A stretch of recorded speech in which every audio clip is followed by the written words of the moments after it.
only to make you great communicators externally to the outside world, but it's also to transform the way that you're communicating with yourselves. I want to start off by talking about my dear friend Joe. It's a story about Joe. That's not his real name, of course. And Joe was a rock star. He's an NYU alum, like myself. We've known each other for decades. And he cruised through college, cruised through his Merrill Lynch banking days, got to Goldman Sachs, spent 8-9 years at Goldman Sachs in equity research, cruised. Every performance, A+. Every bonus, bigger than last year. All the managers wanted him on the team.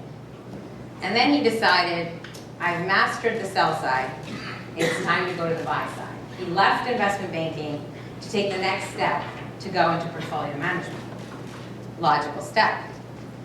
All the big hedge funds wanted him. He went to one of the most well-known ones. So for those of you that know finance, you know that as an equity research analyst on the buy side, your job is to make stock recommendations. You're supposed to tell your portfolio manager when a stock is going up, hopefully it goes up. When a stock goes down, hopefully it goes down, and hopefully your portfolio manager listens to you. That is what you're worth when you're an equity research analyst on the buy side. So Joe gets to this hedge fund, confident and proud, a stellar performer with great analytics, and comes in to his boss after a few months and pitches his 10 greatest stock ideas. Portfolio manager says, okay, Joe, I'm going to take 5 of these and I'm going to put them into our portfolio. I'm listening to you, good luck. And then the unthinkable happens to Joe.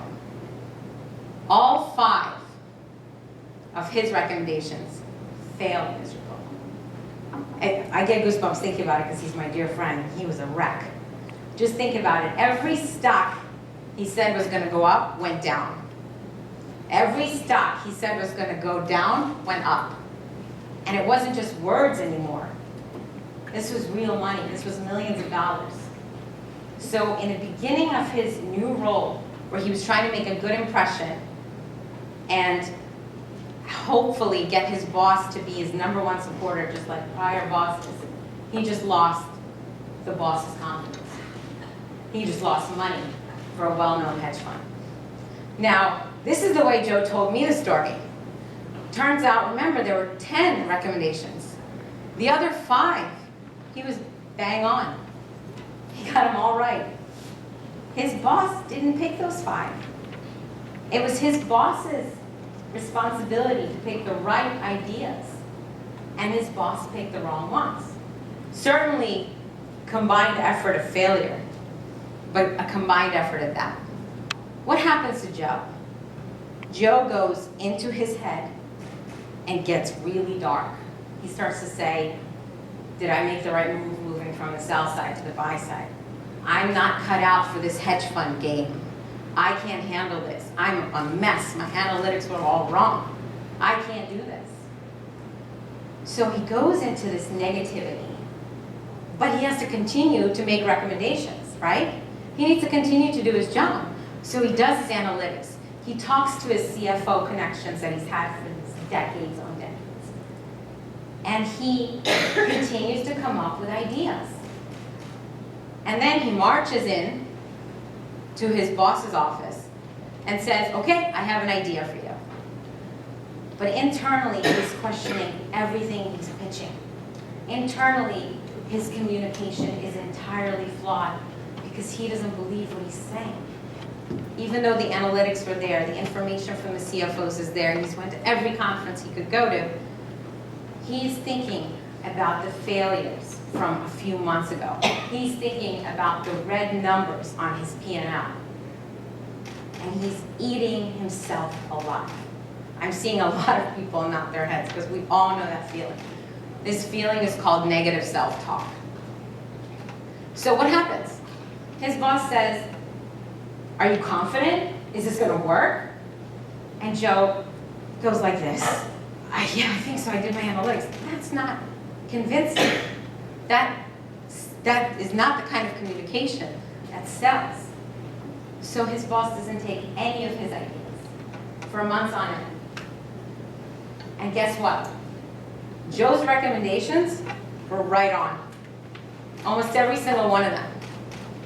But his boss didn't implement any of them because Joe was not confident in what he was saying. So he didn't have a chance to redeem himself. He didn't have a chance to help the firm make the money back. He failed his communication. I tell you the story because you came here. The title of our presentation is Influence is Power, Effective Communication the Key. You want power.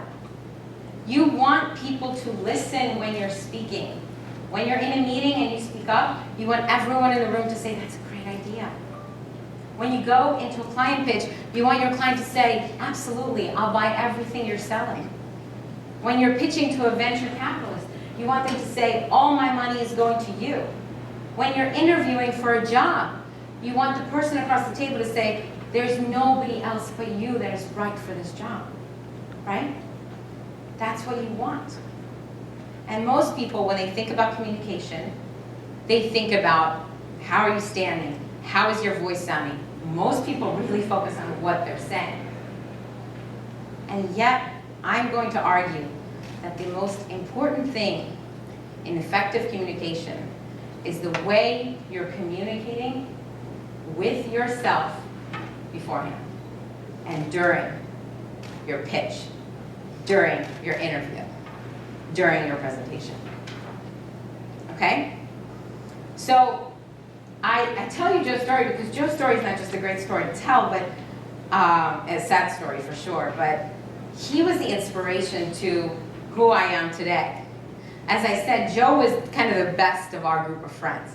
He was the star, and it really rattled me to see that somebody so powerful can hit such a low.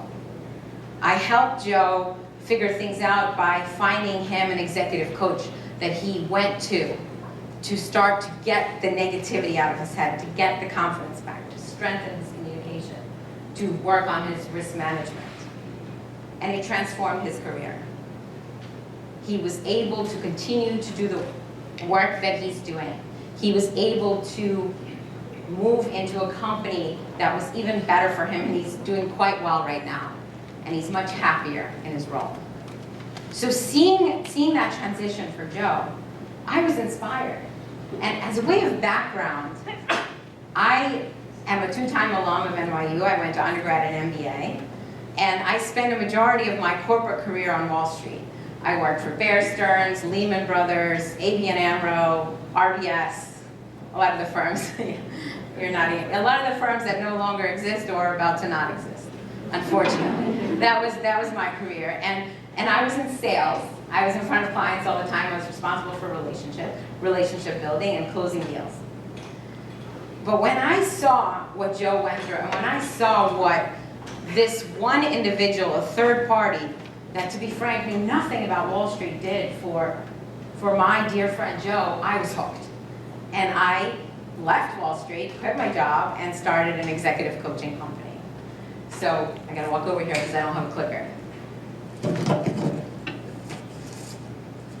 So I founded a company called the Dayen Group, and our mission is to do exactly what I already started telling you about.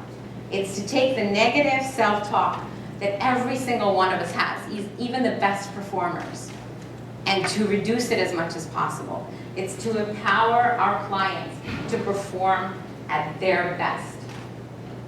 We do that through executive coaching one-on-one. We do that through workshops. We do that through corporate trainings. And it is work that I'm genuinely passionate about, but it also is work that allows me to continuously grow. And is a topic I'm studying all the time. So that's what we do. If you want to learn more, we're going to have a chance to talk during Q&A, as well as you guys can sign up for the newsletter at the end. I'm not going to give it away yet. So I want to share a personal story about negative self-talk, and it has nothing to do with Wall Street, so you guys can all breathe. This is the fun one. So about a year and a half ago, I decided my son was about a year old, it was time to get in shape. Still didn't accomplish that goal, but it's okay, more here. So I signed up with a bunch of girlfriends to run a 10K, 6.2 miles, to raise money for leukemia, LLS. And I start training, and every time I'm running, so let's say my goal that day was to run 2 miles, at mile 1, I start saying things like, I really suck at this. How did I let myself get so pathetic that I can't even run 1 mile? My legs are giving out on me, and all this negative stuff. And so, obviously, with all that negativity, my body says, okay, screw it, you're being mean to me. I'm not gonna run anymore. And I stop before I get to the 2 miles. And then I feel even worse. So this goes on for the first week or 2 of my training, and then something changes. I get some horrible news. My mom, my absolute best friend, the center of my world, is diagnosed with ovarian cancer. I practiced this 100 times and I still tear up saying it. She's diagnosed with late-stage ovarian cancer, and she goes into surgery the next day. All I wanted to do was sit by her bedside for the remainder of my life and quit my job and quit all this running business. But she said, no, you're gonna run this leukemia run for me. And you're gonna raise a lot of money, and you're going to succeed. And so I continue running, which I absolutely hate at this point, because it takes me away from mom. And at the 1 mile mark, I'm feeling just as lousy. My legs are giving out at me. I can't run because I'm just a pathetic runner. But yet, having seen what a body can do, how much a body can give out on you, and how weak your body can become, I'm grateful for the body that I have. I'm grateful that my lungs are breathing. And that's the gratitude that I bring to this practice, to this simple run. And the talk in my head becomes very different. The talk in my head becomes, thank you legs for allowing me to run outside in the sunshine, while mom is inside a hospital not seeing daylight. Thank you lungs for allowing me to run the 1 mile that you've ran, while mom is trying to breathe into one of those tubes. I don't know if you guys have seen them, the little tubes where you breathe and you have to get it to a certain line, which most of us can just skyrocket it. This little inch for her was just devastatingly hard. So, and all of a sudden, the negative thoughts fall away, and the gratitude towards my body allows me to run from 1 mile to 2, from 2 miles to 3. And I was able to complete the 10K, not that big of a deal. My friends run 6 miles in the morning every day. But for me, it was huge. I ran 6.2, and my mom was at the finish line. And this is my mom and me. That's why I didn't want to give it away. So some of you are saying, okay, nice story, it's touching. What does this have to do with communication? That's why you're here, right? So what I want to show you is that how a negative thought can prevent you from doing something. And positive voices, the confidence that you bring to yourself with positivity, can allow you to communicate effectively, can allow you to essentially move forward and make people believe in what you're saying, because you believe in what you're saying. Okay, so my goal today, as I said, is to really empower you to not only effectively communicate out, but it's to communicate internally in a way that empowers you. You're going to have a chance to network at the end of this presentation. I want you to be vulnerable and authentic with each other, because those are the best types of relationships. That's the way you're going to meet your mentor, potential employer, potential client. Allow yourself to be vulnerable. Allow yourself to let the negativity go away and just be genuine with what you're saying. I'm also going to present a communications model that I developed throughout my coaching practice after hundreds and hundreds of hours working with people from, somebody that's been in the business world for 5 years to somebody that's been an executive for 10 years. They all have the negative self-talk. They all have the voices in their heads. So this model applies to absolutely everyone, and I'm going to introduce it. So as I I said, effective communication has two parts. It's like a dance. You, the self, and the audience. I'm going to start with the self, but as I do that, keep in the back of your mind that what does the audience care about? What's going to move your audience? What do they want to hear? What are they used to hearing? That's important. Okay? So, again, when you talk about the self, I'm going to argue that there is nothing worse than talking negative to yourself. I use a lot of visual imagery when I work with my clients.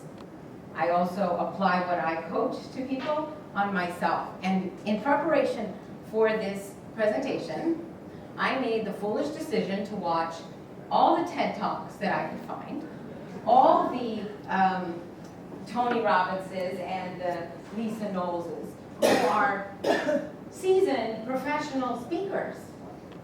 And then there's me. I like doing it. I've done it more and more recently, but I'm not Tony Robbins or a great CEO or somebody, right? So the thoughts in my head are like, well, what makes me credible? Can I really do this? Am I interesting? Am I relevant? Who cares what I have to say? And then I said, wait, Helen, you're doing exactly what you're telling people not to do. So I'm so excited that I found this picture of this person punching themselves in the face. That's what I now envision when I start negative self-talking. You're literally beating yourself up. The reason it's important to think of it that way is, are you going to go into a business meeting with a bruise on your eye? Right? You're doing that if you've been bruising yourself on the inside. The other thing that I like to use is this one simple question. Listen to what you just said to yourself. Are you going to say that to a 5-year-old? What Joe, remember Joe in the beginning? What Joe was saying to himself was, I failed in the past. Why bother to pitch another idea? Why push this idea hard? I might fail again. So a 5-year-old comes to you and says, last year I couldn't learn to swim because I was 4, but this year I'm going to learn to swim. Are you going to say, don't bother, you failed last year. You're going to fail this year? No, right? But it's such a simple little trick that you can use in the middle of a meeting when you say, don't speak up because nobody wants to hear it. Or don't push harder on the client, he's just going to say no. Are you going to say that to a 5-year-old? So there is science behind what I'm about to tell you. It's not opinion.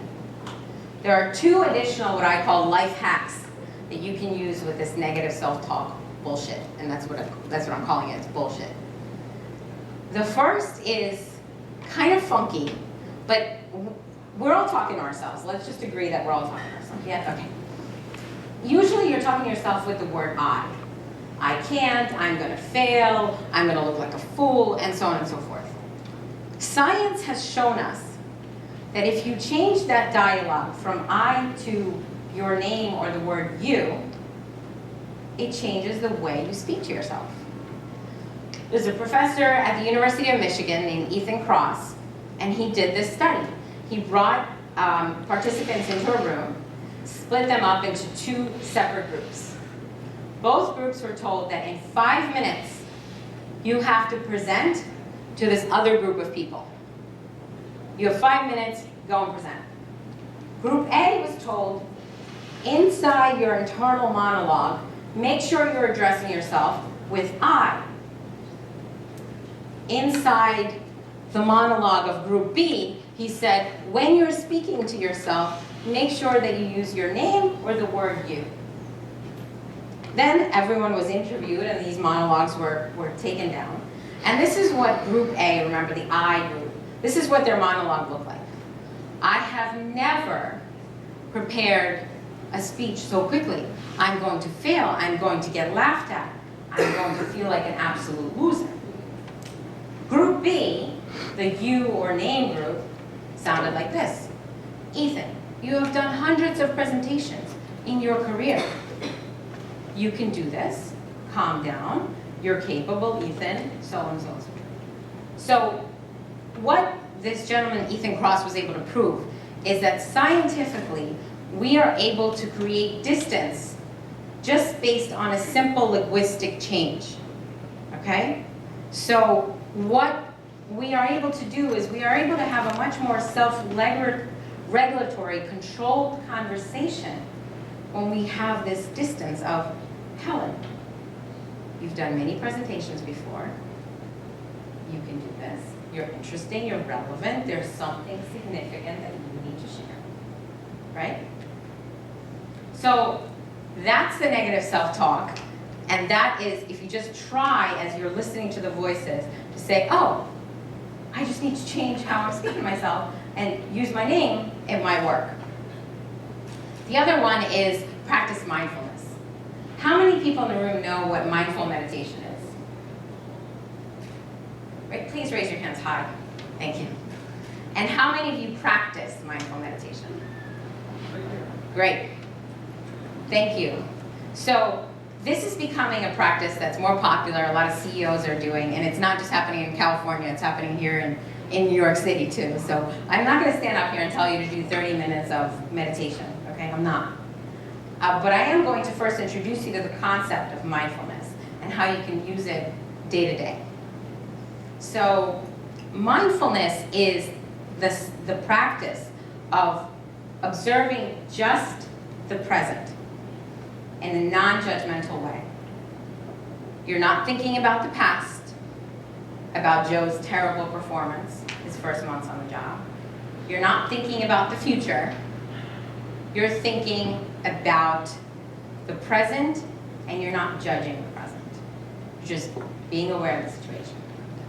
This is pretty abstract, so I'm going to share with you a story about a client that I'm coaching at the moment. She is an executive, also in financial services, and she is brilliant. She has a very impressive pedigree. She spent over a decade at a very large investment bank honing her skills. She was hired to this hedge fund to do very exciting, interesting things.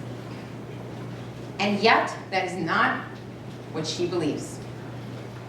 She has a very serious case of the imposter syndrome. How many of you here know what that is? Okay, enough people. Basically, just how it sounds. You're afraid of being found out. You think you're an imposter and you really shouldn't have this great role at this hedge fund or be an executive or get this great job, okay? So she comes to me saying, well, I don't know what I'm doing and I'm just afraid to speak up and, you know, a lot of this negative stuff that we talked about before. And so I asked her to try an exercise where when an idea popped into her head during a meeting, during a conversation with her boss, with the CEO, with the chief investment officer of the hedge fund, I asked her to go with whatever her gut told her within the first 5 seconds of being aware of it. Why 5 seconds? Because after those 5 seconds, her brain's getting it in her way. She's going to start talking herself out of whatever she was about to say or do. So I said, just try. I realize it's incredibly difficult, but go with your gut. Just blurt it out. And this is crazy, right? We spent our entire careers, our entire education, learning to hone skills and be prepared, and we overdo it. And most of the people here are women in this room. We really overdo it. We question like nobody's business. Okay? So I said, just do it. Just try it. Just try it for a week. She calls me 2 days later. She says, you're not going to believe this.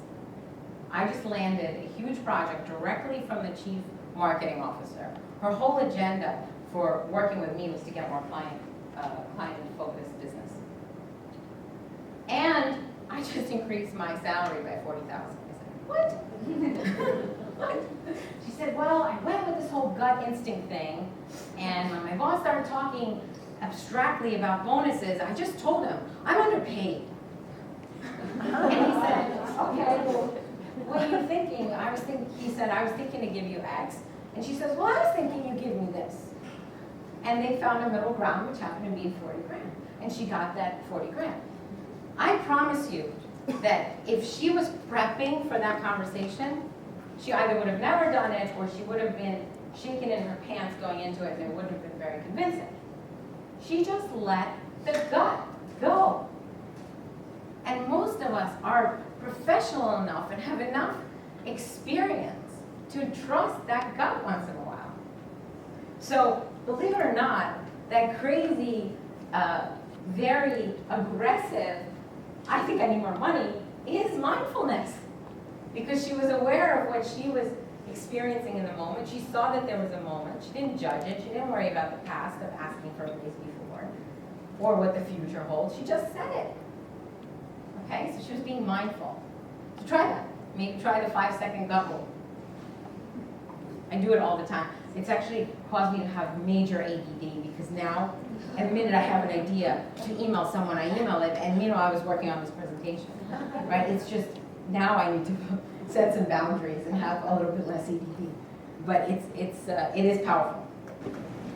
Okay, so this is the kick-ass communications model that I introduced in the beginning. I certainly don't have time to go through it in detail, and you probably wouldn't want me to, but I sit down with every single one of my one-on-one clients, and we go through it step by step, applying it to their communications challenge, to their situation at work.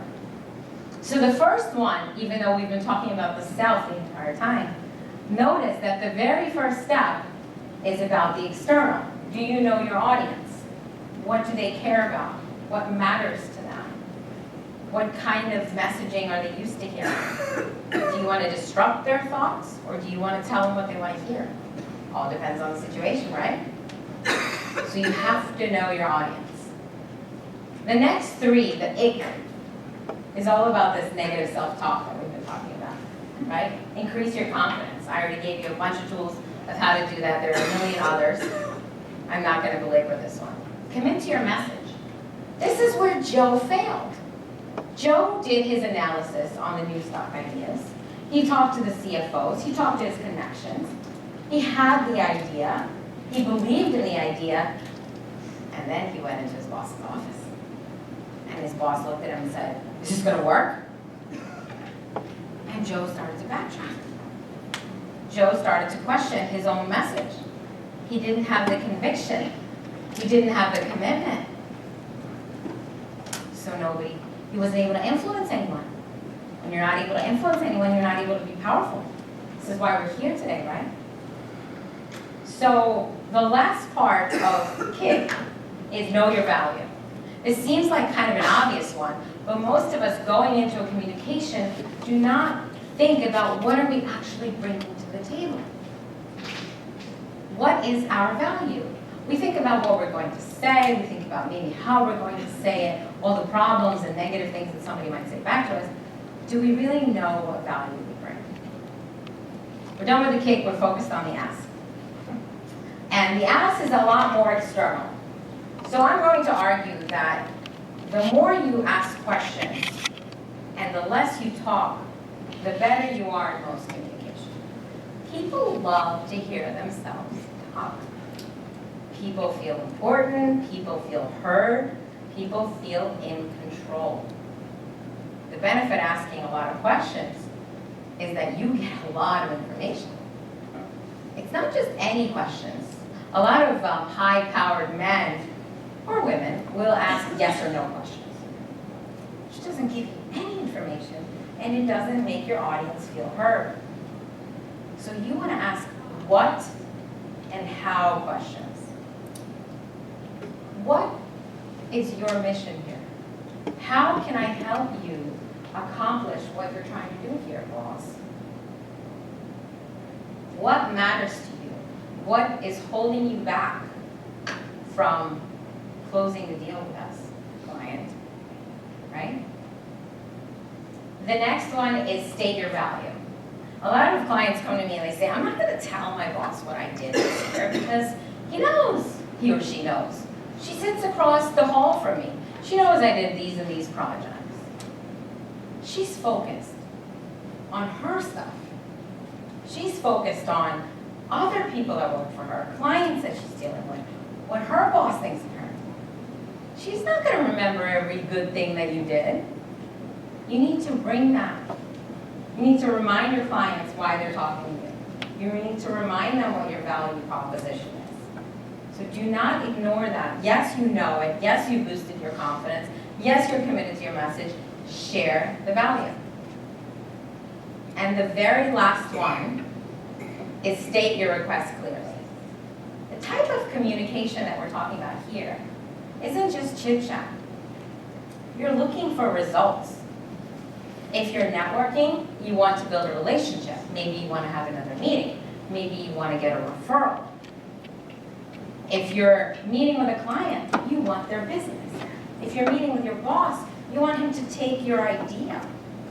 If you're speaking up in a meeting, you want everyone to take your idea. State it.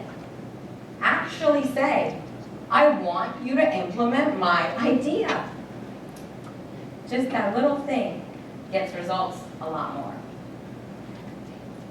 So this is the model in a very brief, shortened format for you. And I just want to bring it all back and remind you that without being able to really be comfortable with who you are, the authentic self, and to, as much as possible, eliminate the authentic self of negative self-talk, you're going to be a lot more powerful. You're going to be a much more effective communicator. So people told me that you can't have a great speech without being funny. I'm not funny. Nothing about me is funny. I can't tell a joke. So cartoons it is for you guys. So this is Anxiety Girl. She's able to jump to the worst conclusion in a single bound. And she's thinking, oh God, these tights are too tight. I'm going to die. Are you Anxiety Girl? Are you taking the negatives and applying them and letting them control the way you speak to yourself? Or are you empowering yourself? Because when you are empowering yourself, you're able to effectively communicate, you're able to influence people, and you're able to have power. I'm done.